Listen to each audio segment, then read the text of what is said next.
Franz Kafka visits from the other world to glimpse the bigoted American President Donald Trump. Look at it, he's already, his mouth's open wide without the gasp. It's a beautiful image. Good. There's a subtitle, which you'll see on the left. It's actually written in India.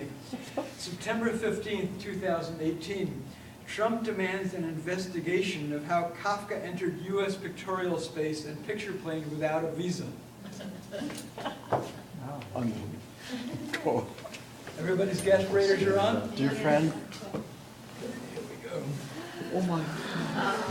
Can we hear that louder, please?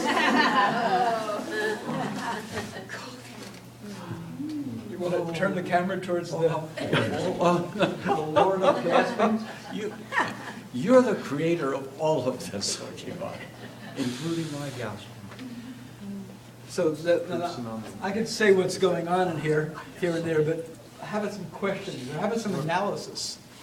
Jonathan, have a chair. No analysis, just a quick. So the face on the left is of That's Franz Kafka. Yeah. Okay. Who? And there's the spider or whatever that he turned into, right? Oh, the spider. See, that's growing out of his head. Oh, I So thought. But there's some interwoven. This is kind of hooked into the side of Trump's head. Now, there is some. I do have to explain what's going on here. That's a little Yes, lobster claws, yeah. And things kind of interwoven in terms of my life and art and stuff. This here is a fragment of an artwork I began on a hillside in southern Poland in 1984, which was disassembled in 2010, called Homage to Pawiak Prison, Warsaw. There's actually a fragment of it in another drawing here. I forget which one. Not important. Most of these insects, not the shrimp, but the insects, I copied from drawings I did when I spent 6 weeks in Paris in 1985, and my then girlfriend and I had gone to the Museum of Natural History in Paris one day, and I have like all these sketches of insects. Got 1, 2, 3, 4, 5. The shrimp I bought at a nearby like Vietnamese Chinese grocery store. Don't tell any rabbis because I actually ate them. And don't tell my doctor because I've been taking cholesterol lowering medicine for some years now. This here.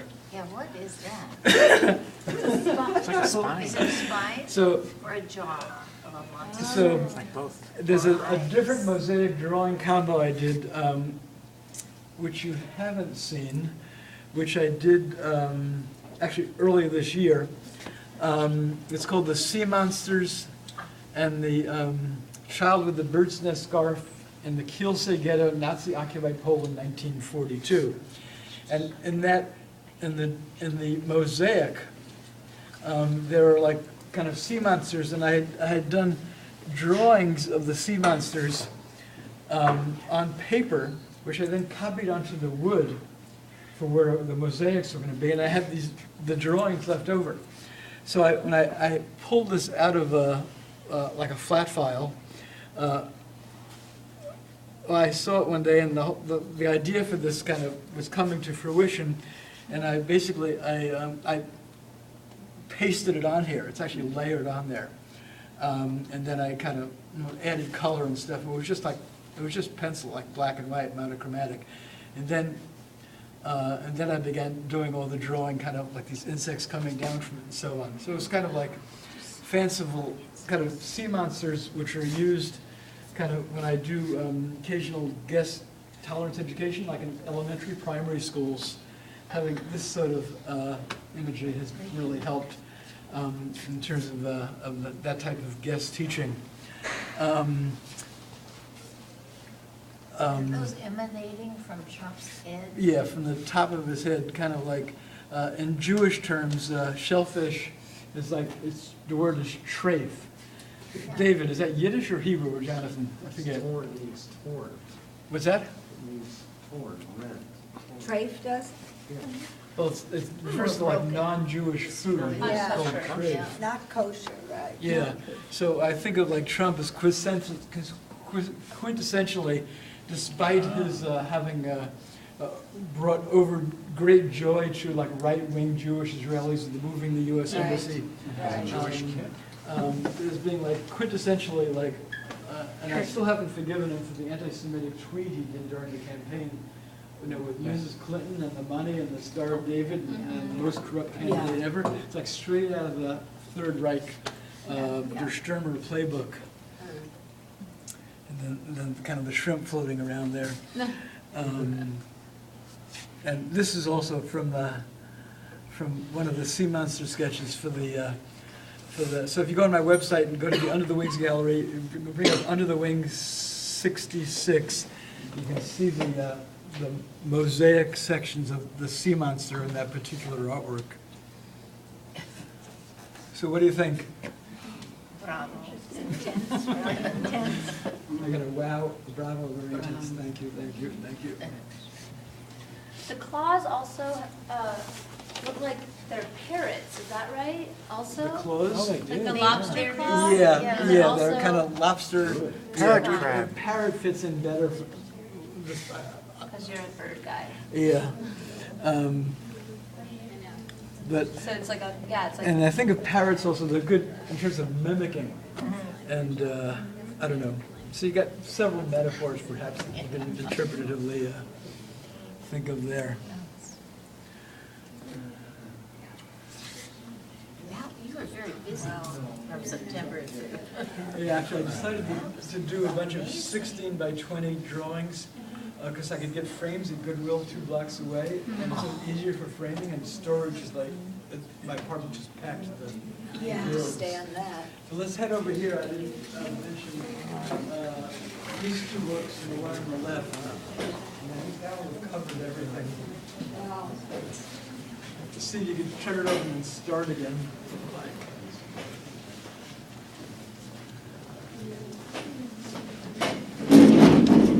What is your name? I'm Cynthia. Oh, Cynthia. All right, hi. Oh, sure, what are your names again? I forget. This is Raphael Hi, Raphael. and Aziza. Ziza. Hi. So, this drawing I did,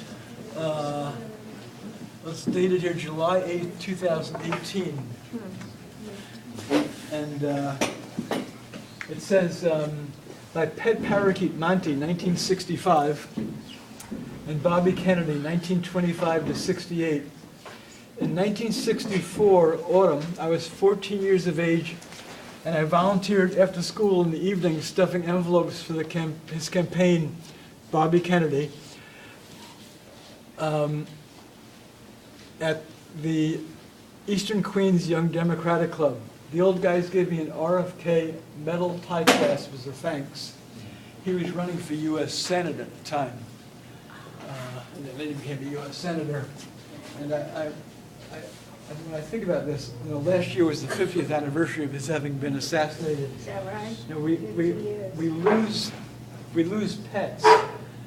And you can get a new pet, a new dog, a cat, a bird, whatever. But when our people are shot to death in this gun madness, I'm telling gun friends in conversation, I'm still waiting for like a new Bobby Kennedy to come on the scene and kind of liberate us from the likes of the Tea Partiers and the madness of Trump and so on.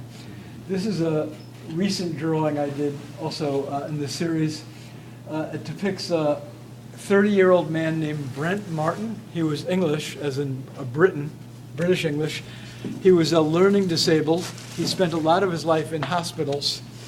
And he was beaten to death in a hate crime attack in the city he lived in, Sunderland, England, in 2007. These are also like leftover from mosaic kind of design imagery. Sorry. And then this also very recent, which is kind of in a different realm of victimization. In some ways, it might be more problematic for some people, but especially when you hear all the news about the opioid crisis and so on, and so many people, both from my generation, my folks' generation, alcohol, drugs, I mean, famous ones, Jimi Hendrix, Janis Joplin, for example. I can think of a kind of half a dozen famous TV and Hollywood actors who smoked themselves to the grave. This is Tim Buckley, a musician I adore. A lot of people may not know him. He died of a heroin overdose. He was born in 1947, died of a heroin overdose at age 28 in it was like mid-1970s. And I've got, it says Grr, because I still get upset. A friend of mine got into heroin and took his own life when we were 19 years of age. And I have nostalgia and sadness kind of all intertwined. And another one of my, and I found this sketch in the sketchbook of like a seagull. I don't remember where I drew it. It's possible I drew it at the Woodland Park Zoo, or at a zoo I used to go to in West Palm Beach where my mother lived. But and the title of the artwork, it's an excerpt from one of his songs. The song is called Buzzin' Fly, which you can bring up on YouTube. Walking hand in hand, all along the sand, a seabird knew your name. So I call it Homage to a Seabird Who Knew Your Name, and singer-songwriter Tim Buckley. I've got one of my infamous very long titles. It continues. Born February 14, 1947, died of a heroin overdose June 29, 1975. Then the seabird ate a Marlboro cigarette whose ingredients include lots of nasty chemicals, and then the seabird stabbed its foot in a hypodermic needle. Arg, grr, grr, grr. There's the hypodermic needle. And again, the three grrs. And grr. So, Thank you. Wonderful. questions, comments, Yes, I have a migrations? question. In the blue, the Gypsy upside boy? down, yes, the upside down bird on the right. Yes, why is the bird upside down? That's a question I cannot answer, but I It can tell just you, is. I can tell you where I found the bird, where I get the bird from, which thanks Seattle Public Library over the years, the gift of being able to borrow library books. I think I have that listed here. Anitra, you said this is 50 or 55? 55. Good memory. No, wait a minute, that no, one the other over one there was was 55. 55. Yeah. Wait a minute, This one must be 50. no, I had that one and, I don't have it here. It's in the website. It was from some book I got from the library about an endangered species published by might have been some university press down south. And I don't know. Certainly the Romani and Sinti peoples, as they were referred to called, gypsies, were not only endangered during the Third Reich. This here was drawn from like photographs of the signage outside Oh, yeah. Auschwitz. These I picked up number on. 50. What's that? It's 50. 50, thank you.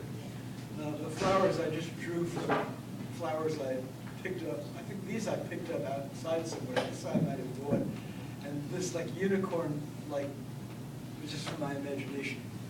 And is that a black triangle on his left Yeah, shoulder? all prisoners in all the, like, I think there were like 1,500 labor camps, death camps, concentration camps, transit camps. In many of the camps, prisoners had a cloth emblem designating what your status as a prisoner was. So yeah. Any other questions, observations, comments, discretions, indiscretions? Going back to the beat poets, indigestions. Yes. So there's a lot of people here who, no matter where they are, no matter what struggle they're in the struggle, right? And many of them aren't they're not well known to me. It seems like you have sought them out. So I guess my question is, how do you find these heroes to be honored? how do they come into your life, and what about them causes you to want to tell their story? That's a good question. Excellent question. Yeah. Some of them just from the news, although in my post-library job years, I'm not reading the news as avidly as I did. It was easy in the library because I could go to Yeah. lunch break or dinner break, the New York Times or whatever was right there. This could be a roundabout answer, but I have like dozens of photographs saved, like in a couple of like 3-wing binders that, you know, of people to possibly draw. And sometimes, like, I'll get to them, like I saved a photograph of the Iraqi emo youth years ago. I was thumbing through the volume of photos I saved recently, and you know, photocopy enlarged it and did the drawing. Just, I don't know. Unfortunately, there's such an onslaught of atrocities going on. I could Right. spend the next, if I were to live 5,000 years and do a Right. drawing a day, I could never Yeah. begin to scratch the surface. But I don't know. One thing I used to say about years ago about the Under the Wing series, the number of 6 million Jewish victims and plus 4 million non-Jewish victims of the Nazis and fascists is completely incomprehensible.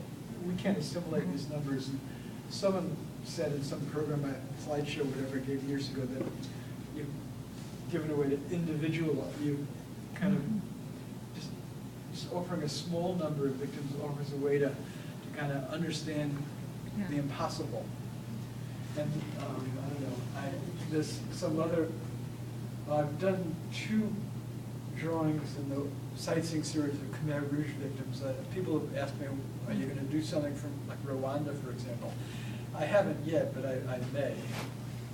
So I have a couple of books about it, but I don't know, it's just kind of arbitrary, I suppose, in terms of how I end up doing someone. Also, it has to do with photographs. Some photographs in the digital age are much harder for me to draw from because they're much more tonal. In the pre-digital age, photographs like you see in books, like black and white photos, I don't know the terms. They have lots of dots, and I like to draw with dots like that. And sometimes it's whatever. The photograph has to be something I feel I can work from. Sometimes it's a challenge. Sometimes, yes. Well, I notice you keep going back to Holocaust themes. Now, that's almost 80 years now. Is there some reason you're still there? Why I'm still doing works in that series? Yeah. Well, it's kind of open-ended, although I am catching up. You're catching up. Well, the 69 works Right. done in the Under the Wing series, which I began in late That's good. '91. I began the Human Rights Art series in 2003, and the Tim Buckley drawing is the 35th drawing. So it's Uh-huh. like half as many. Although, again, I have another 30 or so artworks in my apartment upstairs that are Holocaust themed that aren't part of the Wing series. Where Uh-huh. all of this is going to end up is, you don't need to be videoing this. I don't know.